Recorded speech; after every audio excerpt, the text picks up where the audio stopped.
is going on, everybody? Welcome back to another episode of Unsolicited with Sam and Jordyn. I am Sam, this is Jordyn, and we need to take a moment to talk about the fact that this is Jordyn's last show as a 25-year-old.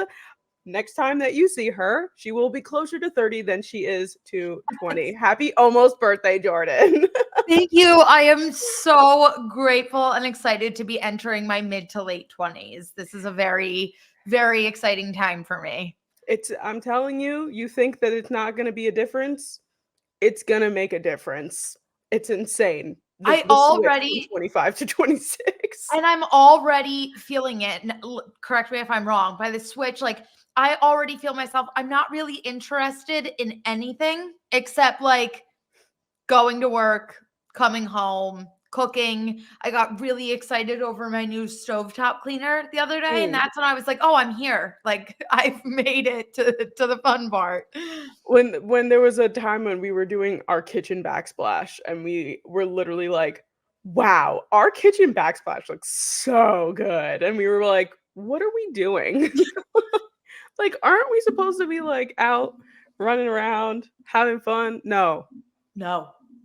You're supposed to be inside now. You're never allowed outside again, actually, after this. The most outside that I see is my covered balcony that faces my woods with nobody in them. I am in full isolation.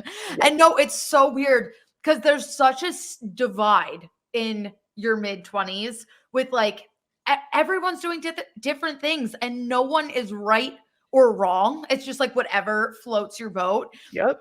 It's so drastic. Like me and my best friend, Robbie, we are at completely opposite points.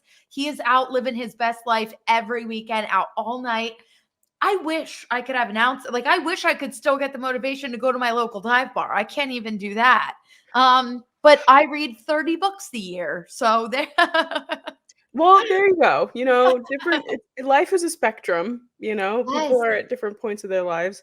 And I will tell you, you know how people say, oh, I can't drink like I used to, and this and like, you know, you don't really think anything of it because you're just like, I'm fine. You know, who cares?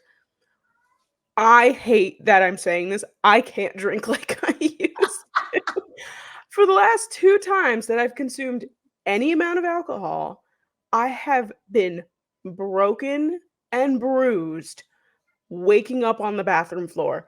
I had 3 glasses of wine, 3 regular glasses of wine with my friends over the course of like 4 hours. Okay. Like, not like I'm pounding wine.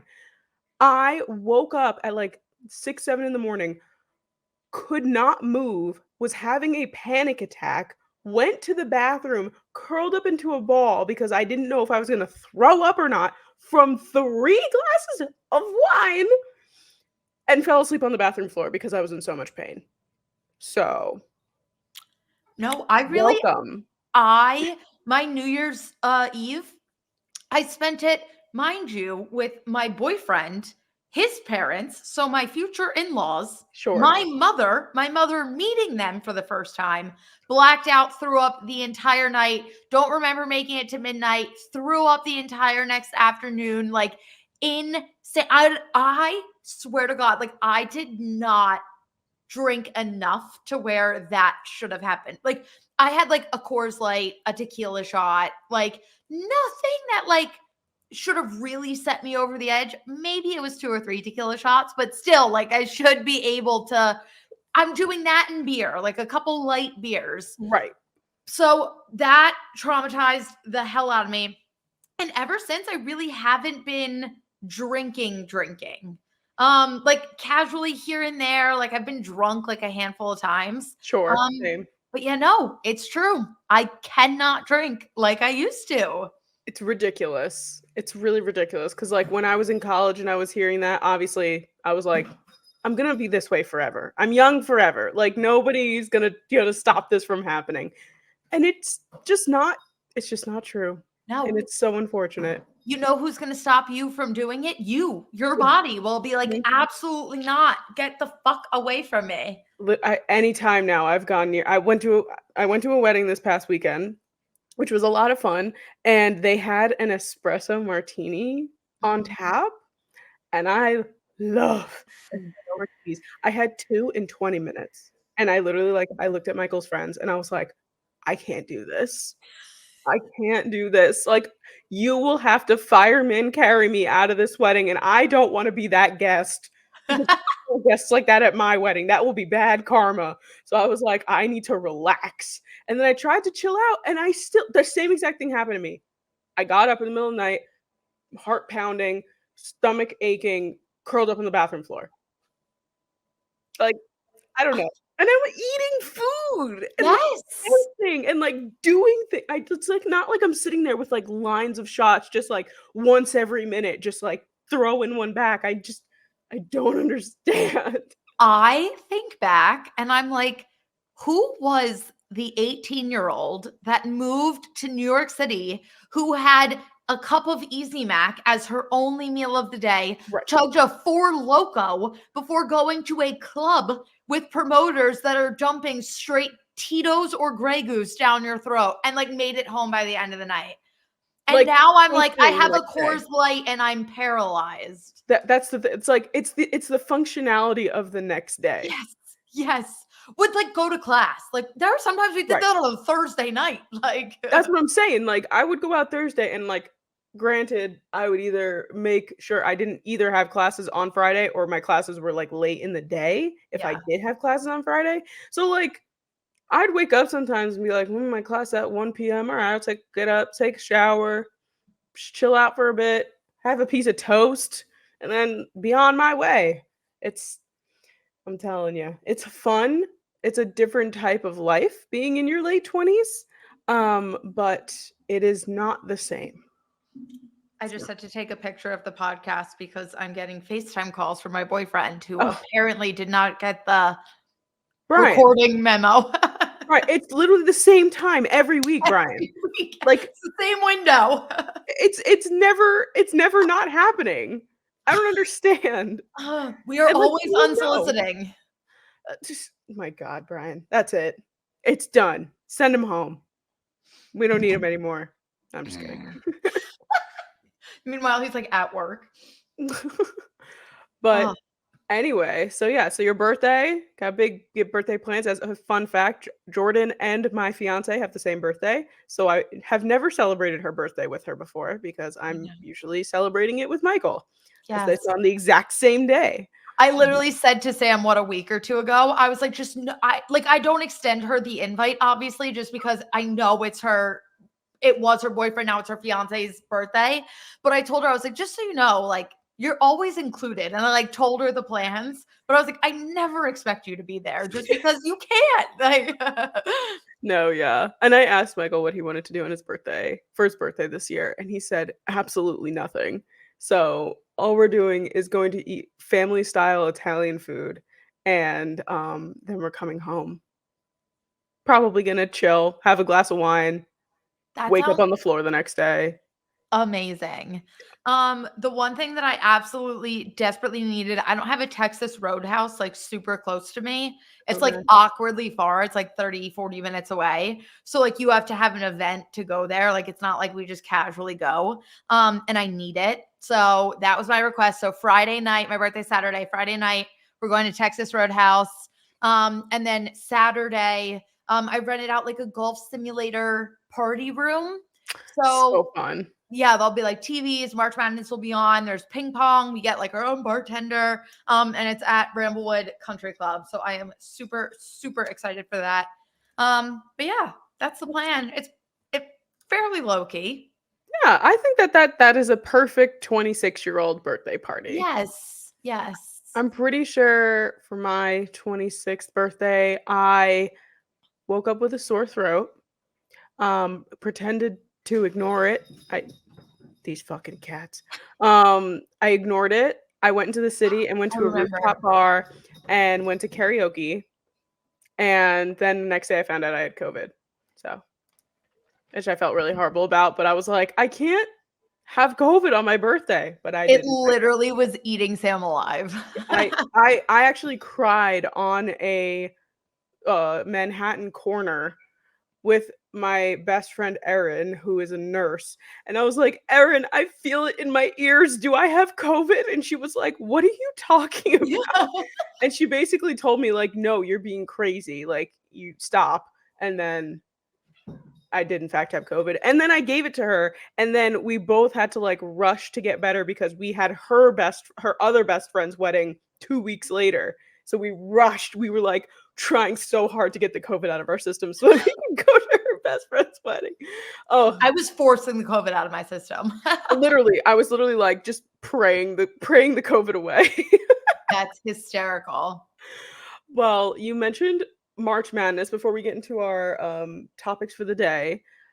First of all of you guys that joined our March Madness bracket tournament challenge, whatever we ended up naming it, thank you so much for joining. Yeah, there's 66 of you guys in there, which is incredible. And shout out to Jordyn's sister for being in first place. No, Sam, I'm infuriated. I checked at one point and I was like third from last. Yeah, and I no, looked, same. and my sister, Thursday evening, I was like, hey, she was picking her men's bracket. We have a huge family pool. So she was picking that. And I was like, hey, join me and Sam's. And she was like, okay. Casually joins it. And now she's in first place. She's in first place. If we have to pay her out of all the other people that joined this bracket, I'm going to crack up. It's interesting. So it actually is her and another person in first place right now, but she has Iowa and the other person has South Carolina. So, but yeah, no, I'm in 51st out of 66 and Jordyn is in 49th. So we're obviously killing this game, but we're doing it because we don't want to win $20. We would just be giving ourselves $20. Yes. We want to give one of you guys $20. So, but yeah, March Madness has been a blast so far. I'm happy that we did this. Loving it. I do we'll stay on the women's side for a second. The games have been absolutely phenomenal. These women are like everything that I wish I could be. Like, I wish I was swaggy and athletic and cool. Like, they just have it. Like, I'm eating it up. And the men's, fuck Kentucky, I think is all I gotta say. Jesus fucking Christ. Yeah. And the funny thing is that you mentioned it last week about how Kentucky always fucks you over, basically. And I pick them every time. Every time. And then here we are, and they're getting just freaking dominated. Luckily, initially when I did my bracket, I had them in my championship game. And then I took them out and had them losing and had Duke advance. So I'm still, the only Final Four team I lost was Kansas. Okay. My men's bracket is, I'm not even looking at it. It's absolute garbage. Yeah.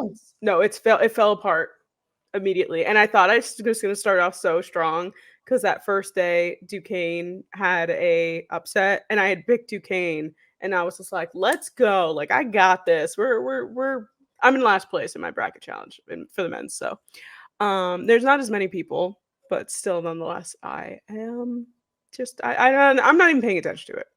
Oh, no. Yeah. No, I'm only, like, I need my remaining Final Four, the 3 remaining teams of my Final Four. If they all make it, if my championship game makes it there, and if UNC wins, I actually am still alive. But my bracket needs to like completely end up perfect. Well, anything is possible. Anything is March. Possible.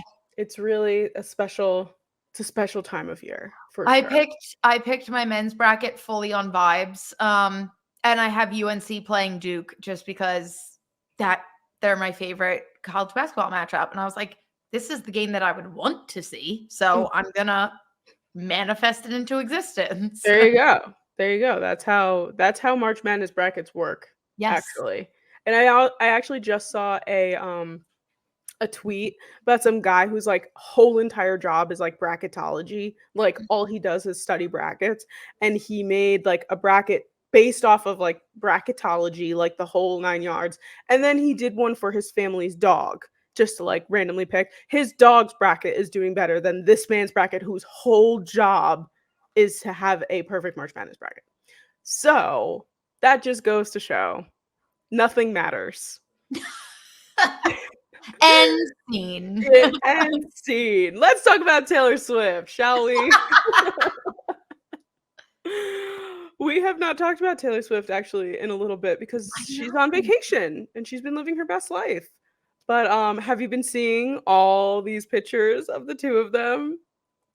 I was saying to my friends, I was like, I just love how normal they look. Like, they brought a Tommy Bahama beach chair and a Love it. towel with like a little boombox. It looked like a private beach in the Bahamas. I didn't see another person. So that part of it, like, we could never experience, but just like the normalcy of it, like them being all over each other. She's laying face down on a towel. He's just got his hand on her ass. Like, they Yeah. are just like such normal couple, and I am eating it up. They also just look so good together. Like, I feel like they're starting to like match each other's vibes when they dress. Like, I agree.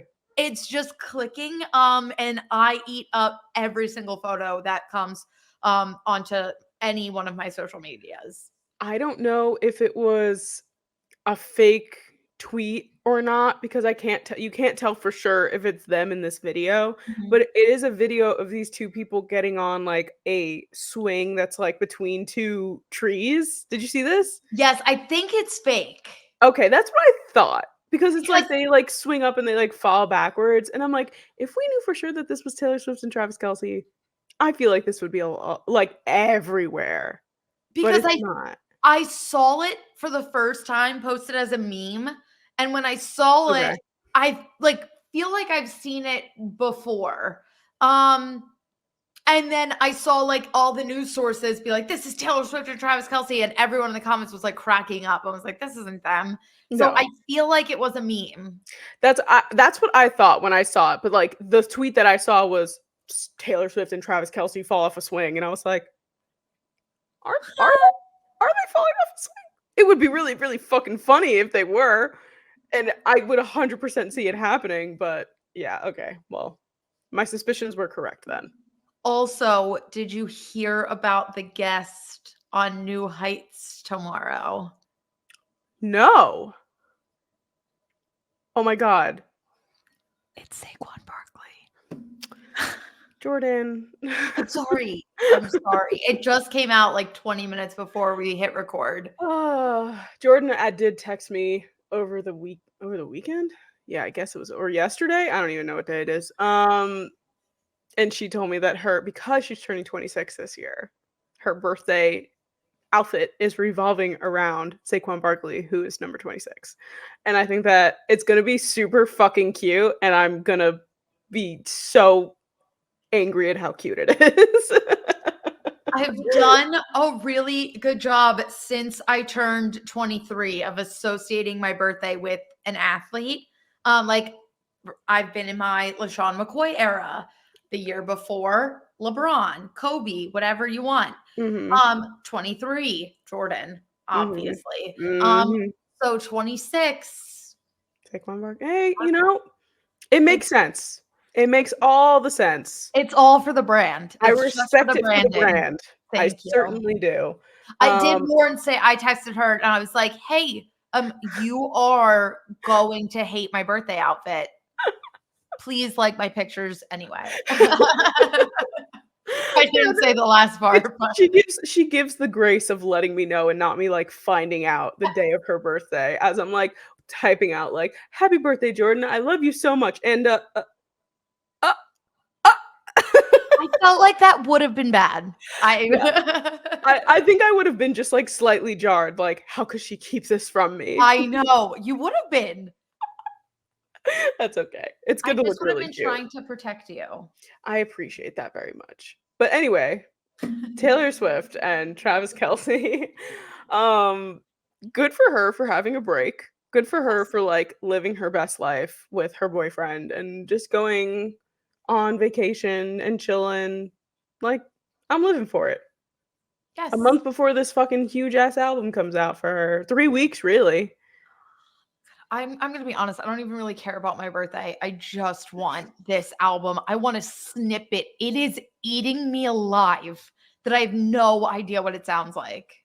I am very, very, very excited. And what's really funny is that on April 20th, it's a big wedding planning day for Michael and I, and not National Weed Day. That's not where we were going.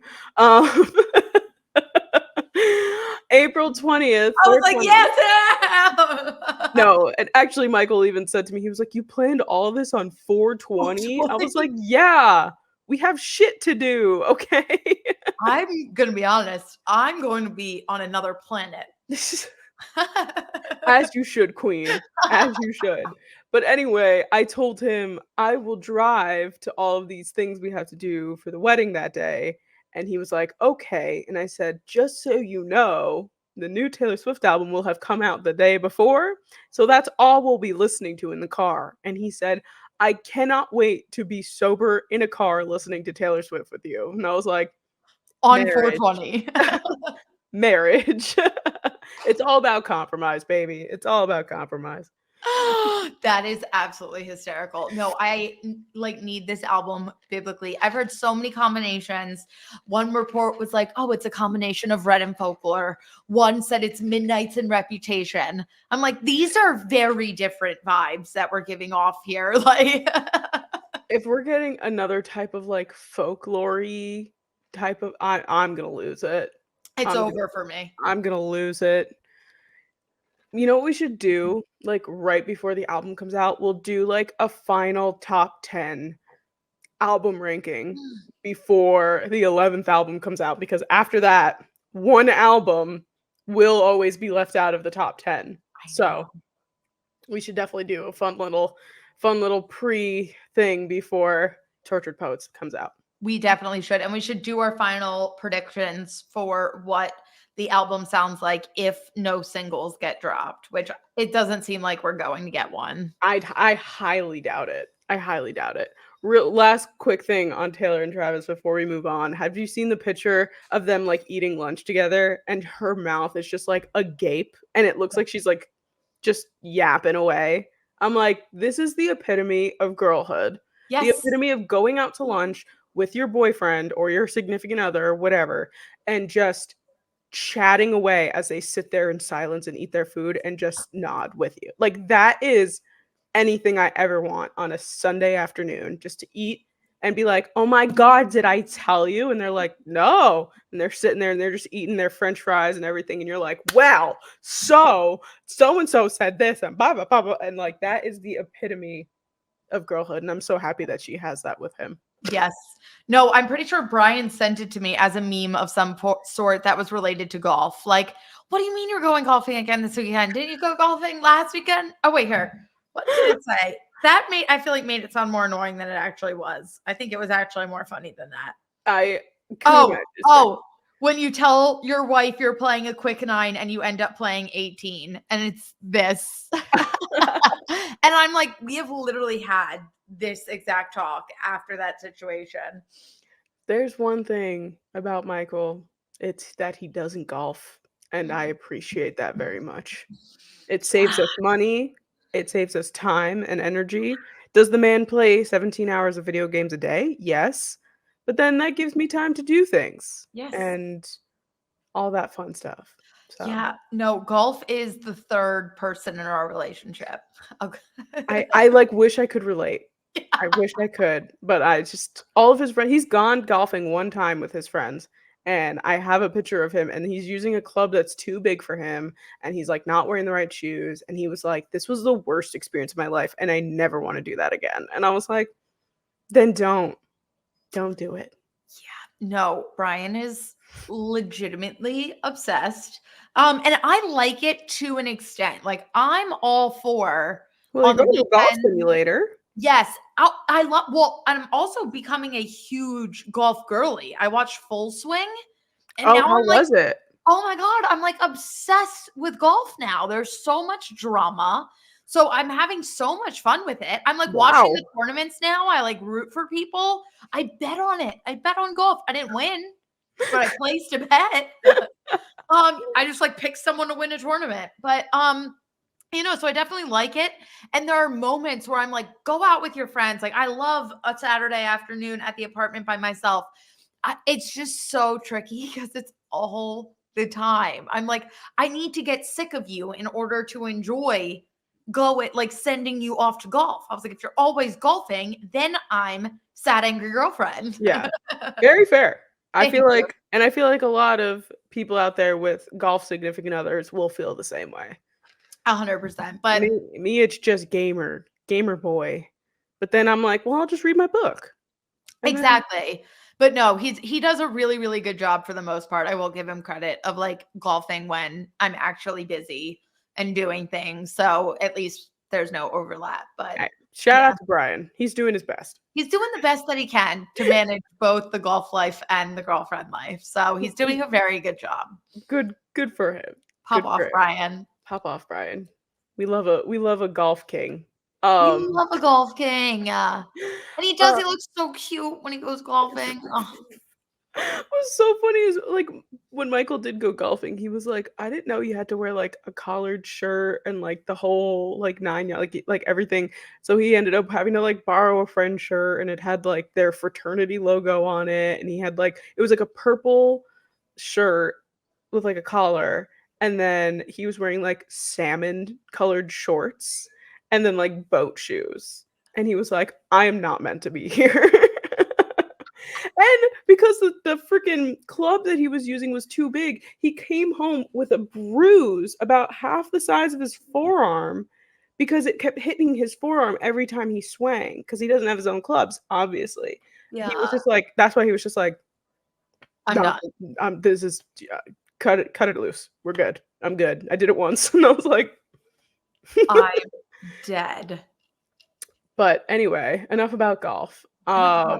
Enough about golf. It's boring. Well, it's not boring, but it's not for everyone.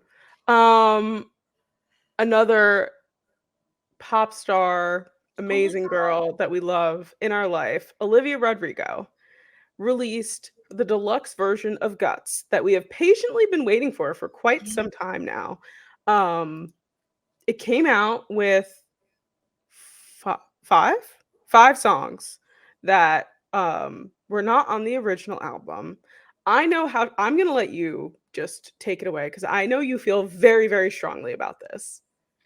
I am so obsessed with the Guts Deluxe. It actually hurts. And that's a pun that she intended. You're so obsessed.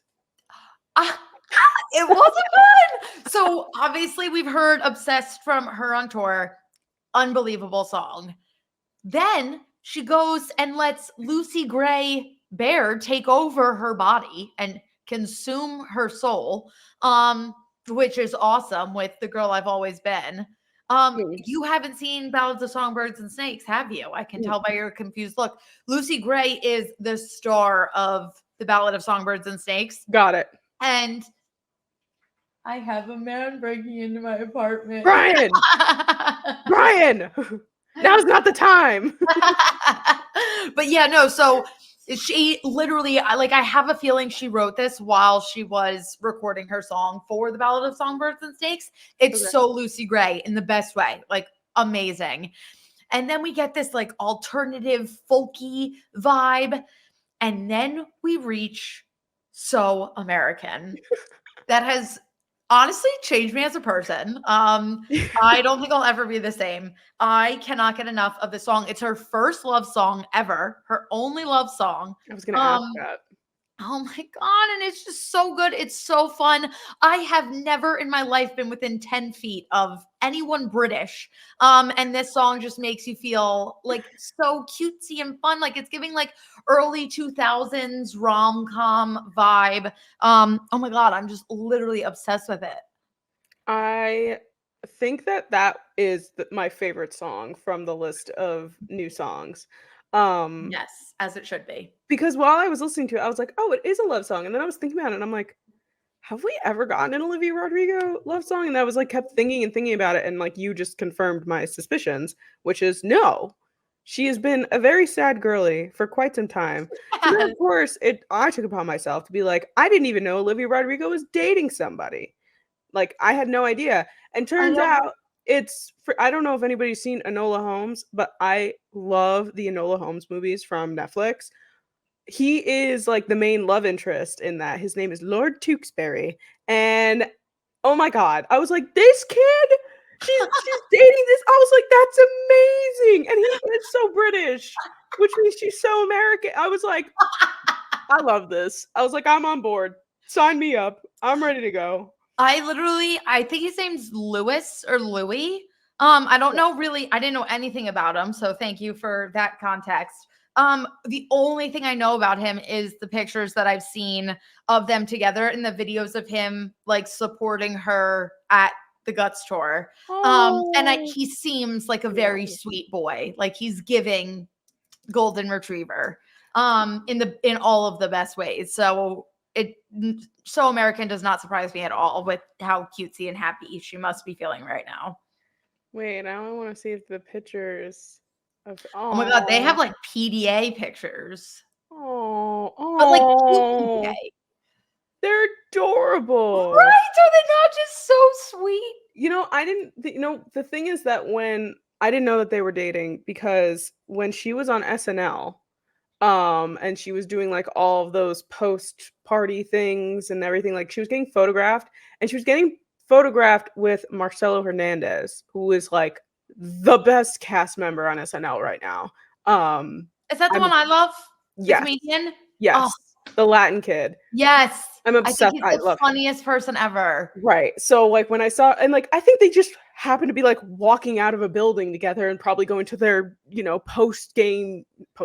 Oh my god. Their post show party. I don't fucking know what's going on. I'm not a part of SNL. I've never done that. But like that's what they were doing, and I saw them photographed together, and I was like, and everyone of course was just like, oh my god, is Olivia and Marcelo dating? And I was just like, oh. And so I assumed in my brain that she was single, but she's dating a Brit, and I love that. She's dating a Brit. She is in her lover London boy era, hardcore.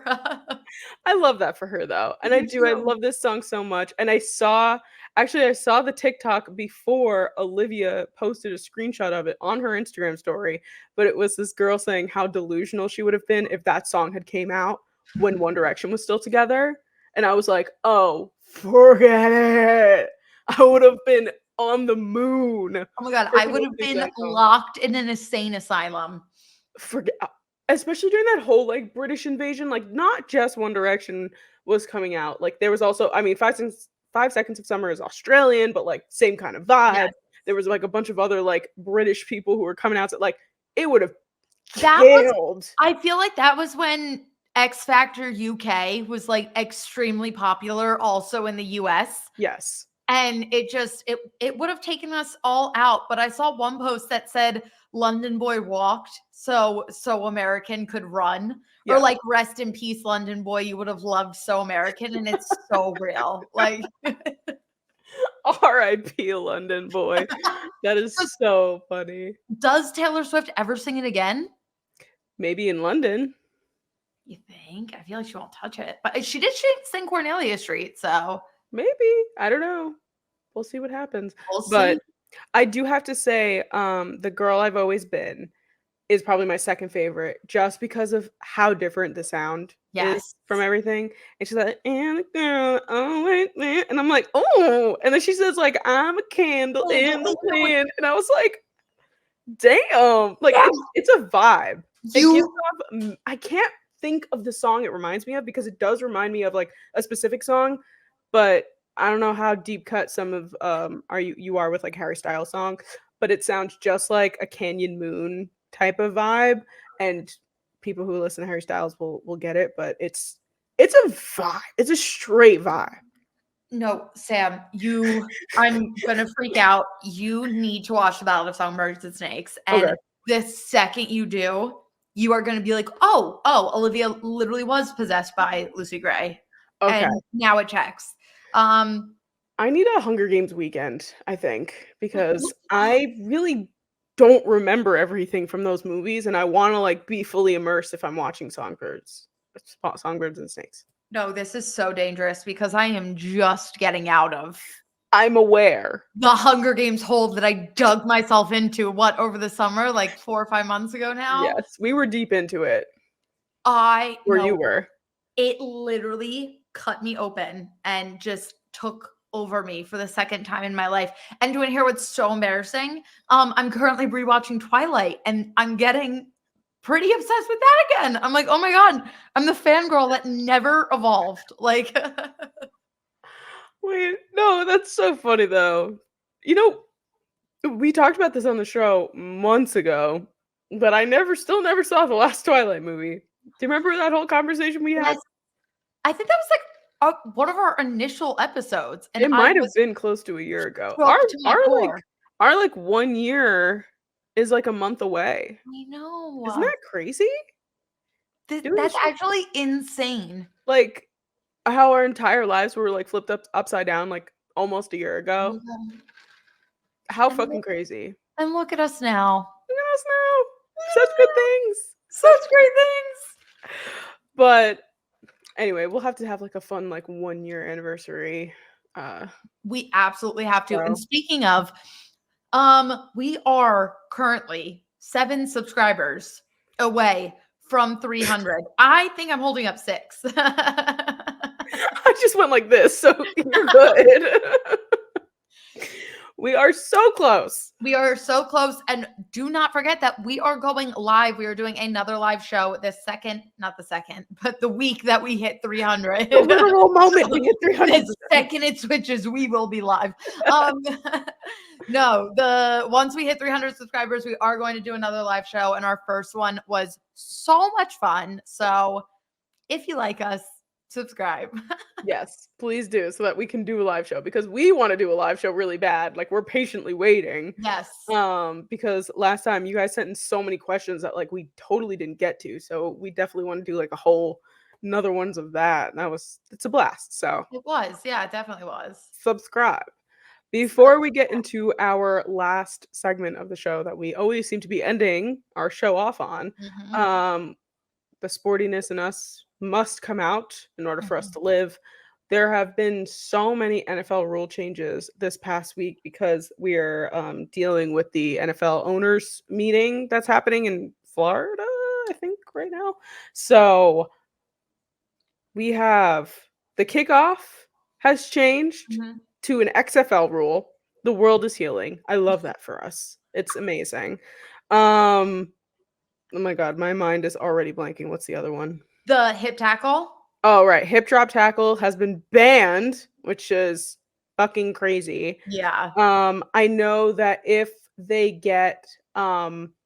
throw a challenge flag and they get 1 or 2 right, they will get a 3rd challenge. Yep. So that's a fun one. Yeah, that one I like. That one's a fun one. Yeah. And then I feel like there was something else too. I thought there were 3. Are we missing one? Was there only 3? No, I'm looking through our text now, actually. Oh yeah, no hip tackles and new kickoff rule. Yeah, that's it. At least the ones that are like the major ones. Yeah, no, the challenge one I'm actually a big fan of. I think that could be really fun. The Eagles keep presenting one for the last like 2 or 3 years that keeps getting denied, but it's like instead of an onside kick, you can opt for like a 4th and 20 situation. Yeah. And I'm like, the Eagles would be the ones to push, like, because we would be fucking crazy enough to go for it. But yeah, no, like I said, the challenge one, great. The kickoff one, totally fine. The hip drop tackle is a little concerning, and I'm just scared that it's going to get to the point where like it's going to be the thing that decides a game, because I feel like it's going to be really messy, and I bet some get called, some don't. We're going to have the NFL scripted all season long because of these freaking calls. And it's just like, obviously I know we want to protect safety, but like, yeah. What JJ Watt, I think, said it best, where he was like, "I'll just bring out the belts and the flags at this point." Like, absolutely. It's definitely, as someone who, if you said, "What is a hip drop tackle?" a week ago, and be like, "I don't fucking know." Like, who's to say what a hip drop tackle is? But the second I like did my research on it and like looked at what it is, I was like, "This is a tackle." Yeah. And like, I understand they're also basing this off of Mark Andrews and his injury that he had, and like the fact that he left the entire season because of it. I get it. But at the same time, like, how the hell, like, now defensive coordinators and coaches need to learn how to teach their players how to not tackle that way. And now the refs also need to learn when to look for it, cuz like not every tackle will be a hip drop tackle, but like they will be happy. I don't know. It just seems incredibly complicated and really not worth it. And but I've never stepped on foot on the field. I don't know. Maybe it is for the better of the game. But on the outside looking in as a fan, I don't know. I'm if JJ Watt is out here talking about how it's like no good, like players are outraged. Oh yeah, no, I've seen a lot of angry player tweets. But I was in the same boat when I got the notification, like the NFL banning hip drop tackle. I was like, sick, sounds great. Like by reading it, I'm like, oh, like they got rid of something. And then I did the same thing and I went on Twitter, hardcore research. I went directly to Twitter. And I was looking at people who did like compilations of the what a hit drop tackle is, and I was like, oh no, this is gonna get ugly. And like I said, I already know it's gonna determine the end of a game at some point this season. And it's gonna be a frustrating process. I can already feel it. What's not gonna be a frustrating process is watching the kickoff every time now, because that's gonna look fucking sick. I'm like, I have watched so many XFL clips today. It's unreal. No, it's going to be so fun. It's like they set up so much closer to the receiver on the other end. Like the only person that's down on the other side of the field is the kicker. And then they have the kicking team, and then they have the returning team. But the lines of these guys, they have to be like 10 yards apart from each other. Yeah, no, they're close. They're very close. I think I should probably have all this information in front of me, but I don't. LOL. We're just going off of thoughts and vibes. Thoughts and vibes is how this entire show operates. So yeah, they're like really close together, and then they can't move until the returner gets the ball in his hands and starts running. So I guess that also means like, are fair catches even gonna happen anymore? No one's gonna be running at them. Yeah. I literally just had that thought just now as I was thinking about it. There's no reason for fair catch. I don't know enough to make a judgment. I need to go look. Because like a lot of times they're fair catching because they see these guys coming at them and they're like, I'm not going to be able to move. I'd rather fair catch instead of get tackled. Yeah. They can't get tackled until they get the ball in there. So I guess not. I don't know. I need to figure that out. We need to research that. No, but I literally sat down.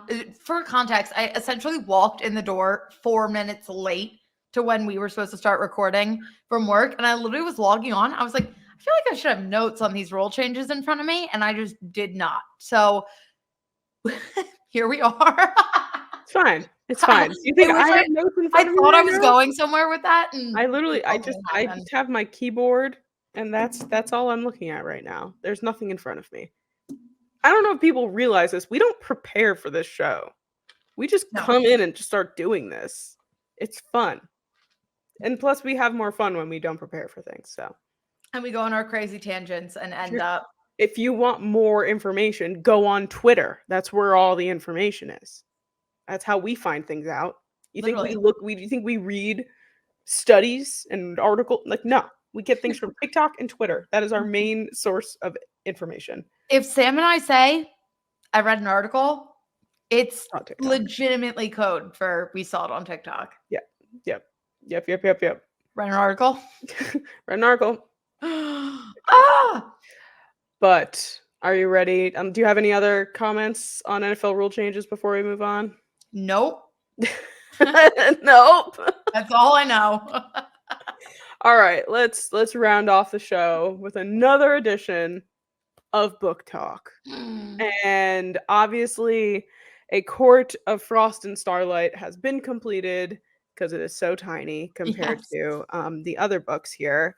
But I have to say, over the course of all of last week, I read about 70 pages, and then I read the rest of it last night. So, very nice and fresh in my brain. It was cute. Right?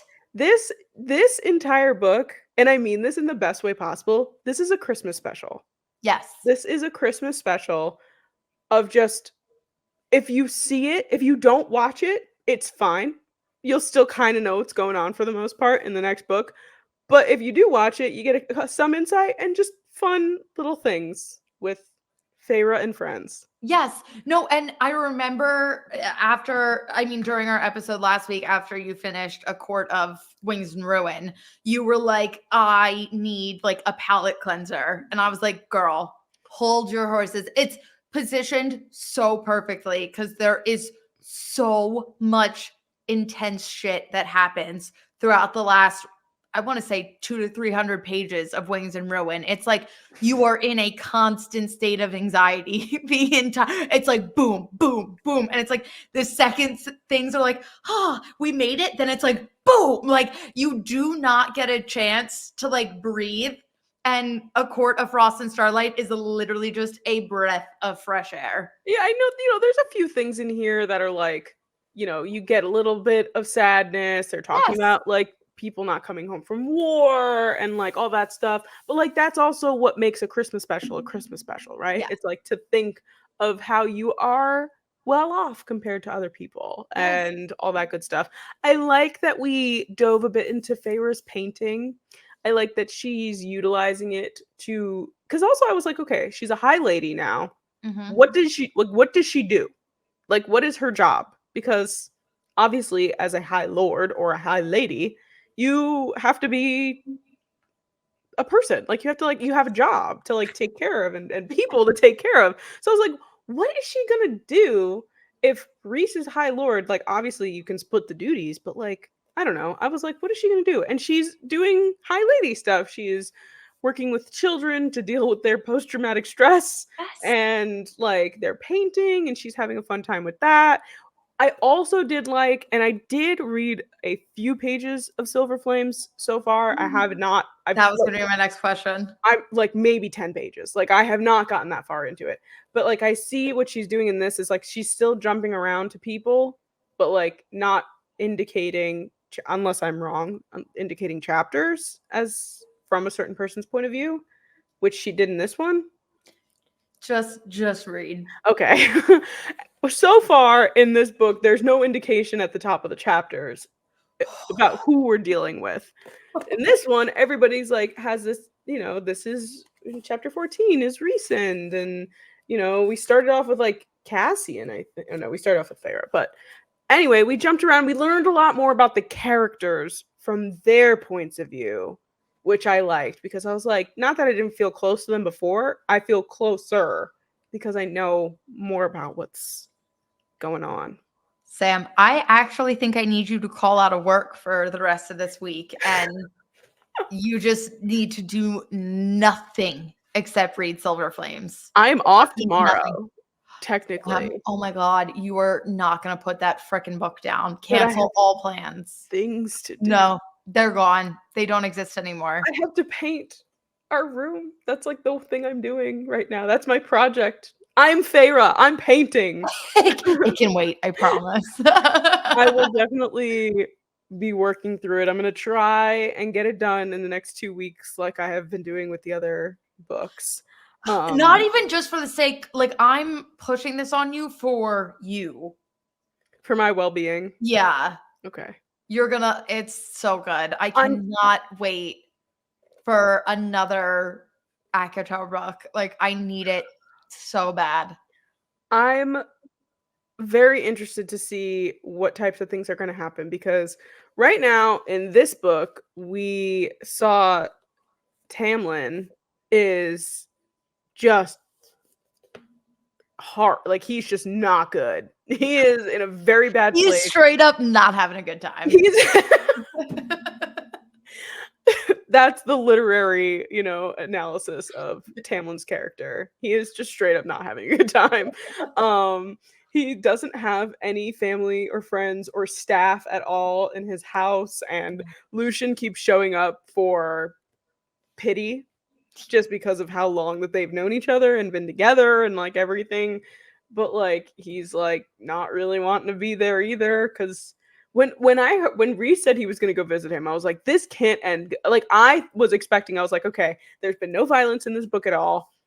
This is where the violence is going to happen. They're going to fight. It's going to be bad. Like that's what I was expecting. And then he went into it and he was like, basically Tamlin was like didn't have the will to even fight Reese for the things that he was like saying to him. And I was like, oh, for the man with severe anger issues to not get up and like physically harm something or someone, we're on a different layer of Tam Tam right now for sure. It's not looking good, but that's a little concerning, figuring how big this one is and how this could have just been at the end of Wings and Ruin. She could have just tagged this on, like, but she said no. She's gonna make a tiny little book. Yeah. When I pulled this out, Michael was just like, "Where's the rest of it?" And I'm like, "No, this is it." And I was sitting there, and like, I was on page 70-ish, right? So about here, right? And this is everything I read last night. And Michael looked at me and he goes, "You'll finish that today." And I was like, "Okay." And I said, "I'll do that." And then I did it because it was just. I remember even holding that one in my hands after Wings and Ruin, like felt funky.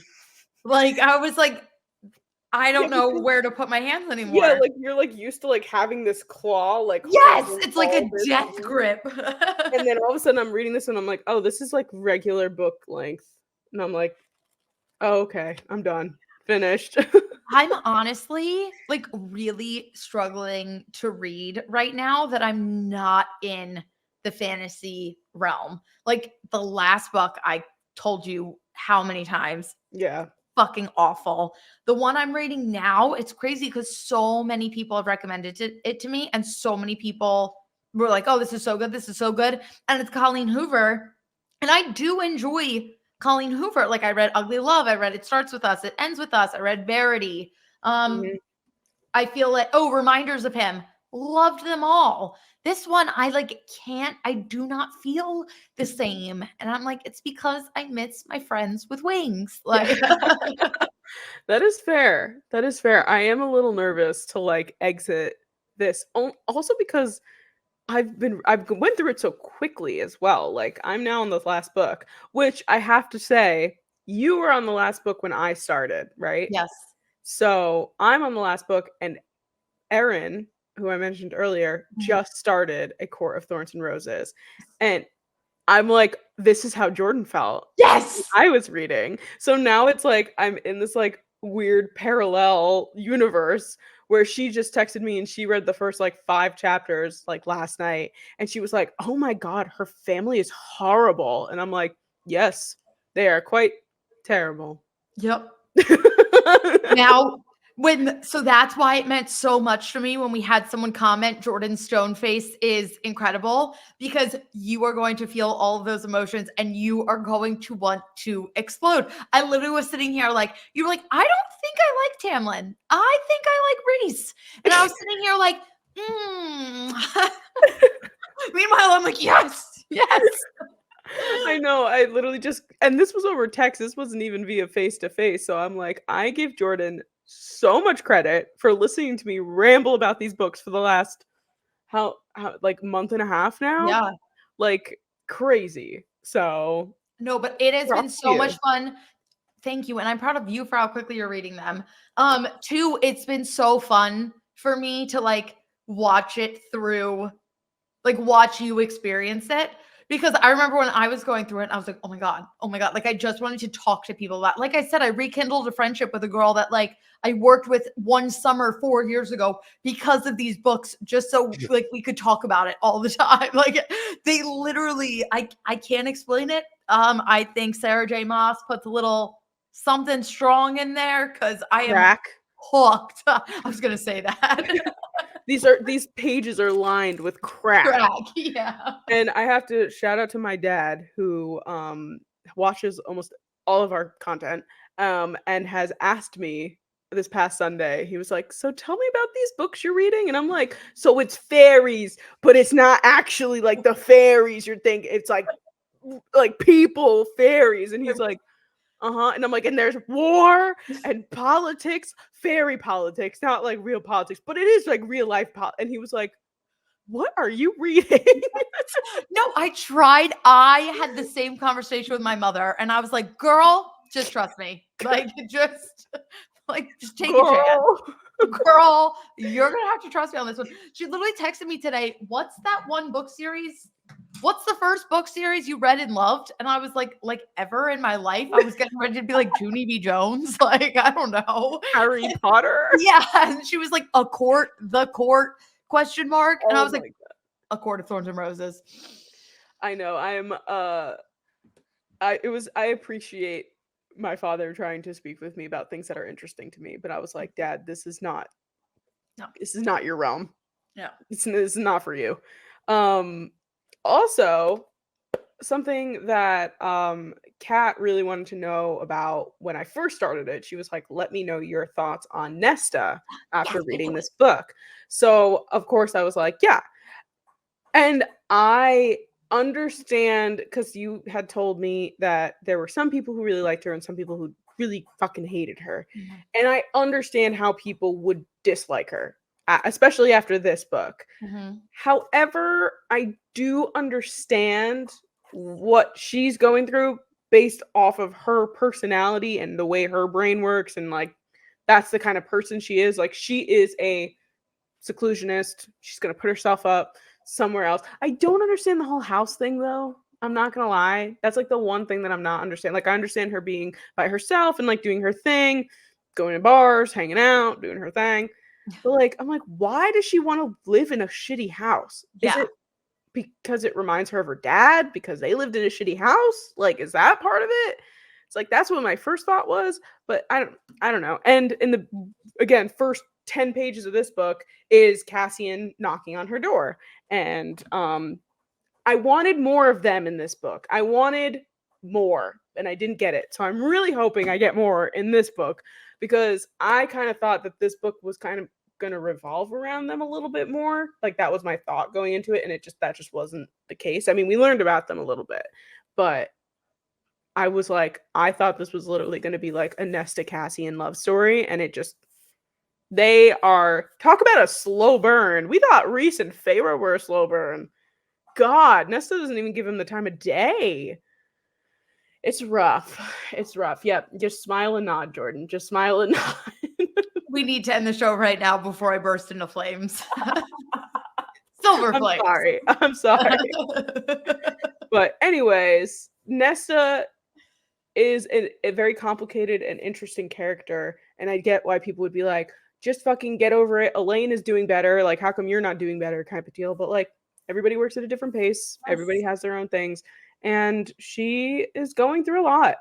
She's dealing with a lot. She's got powers to deal with. She's got other shit in her brain to deal with. So I don't hate her. I'm very, very, I didn't think you would. But I'm very happy to hear it. And I just cannot wait for the Silver Flames adventure. And then we can do a deep dive through the entire series. By the time you're wrapping up, I should be close to, I don't know what your book agenda is looking like, but I should be close to starting the Throne of Glass series. Okay. So if that's something you'd want to take on. Take on together? Yeah. We could do that. I have to go get the books. But I asked for them for my birthday. I was going to read None of This Is True next. Oh, you actually, fuck everything I just said. You legitimately have to do that. Yes. None of This Is True was so good. I need to read the recommendation to you, to me, to you, to me. Yes.